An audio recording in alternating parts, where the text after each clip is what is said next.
النعمان، النعمان اللي هو ثابت بن النعمان، النعمان أبو حنيفة. كيف تزوج بأمه؟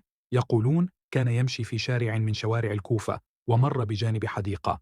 لما مر على الحديقة وجد تفاحة ساقطة على الأرض فأخذها وأكل نصفها ثم قال: كيف أكلت ثمرة ليست لي؟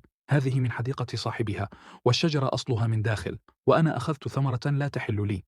فذهب وطرق الباب على الحارس، وفتح له الحارس. قال له: من صاحب هذا المكان؟ قال الحارس: صاحبه فلان، يسكن في المكان الفلاني. وكان بينهما مسافة. قال: أريد أن أستأذنه، فقد أكلت تفاحة من حديقته دون إذن. قال الحارس: تعال أوديك له. فذهب إليه، ولما وصل إلى صاحب الحديقة قال له: السلام عليكم. قال: وعليكم السلام. قال: أنا مررت من عند حديقتك قبل قليل، ووجدت تفاحة ساقطة، فأكلتها وهي ليست لي، وأريدك أن تسامحني.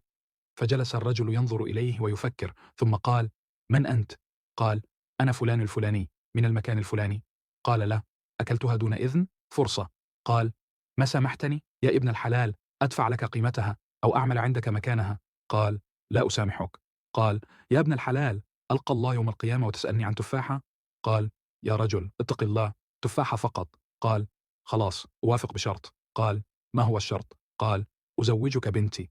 قال: هذه طيبة، لا تحتاج شرط، تزوجني بنتك، خذ تفاحتك. قال: نعم أزوجك إياها، لكن عندها مشكلة.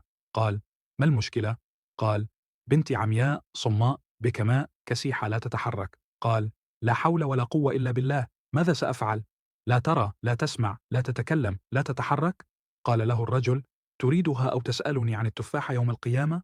قال: ما فيه مشكلة، وافقت، لكن ليس لدي بيت ولا استعديت. قال: الليلة أجهزك وأدخل عليك زوجتك على سنة الله ورسوله.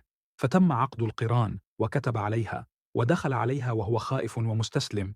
يقول: لما دخلت من باب الغرفة وأنا أعلم أنها عمياء وبكماء، قلت: السلام عليكم ورحمة الله وبركاته. فقالت: وعليكم السلام ورحمة الله وبركاته. يقول: وقفت ومدت يدها وتكلمت ورأت وسمعت، فنظرت فإذا هي امرأة ما شاء الله جميلة.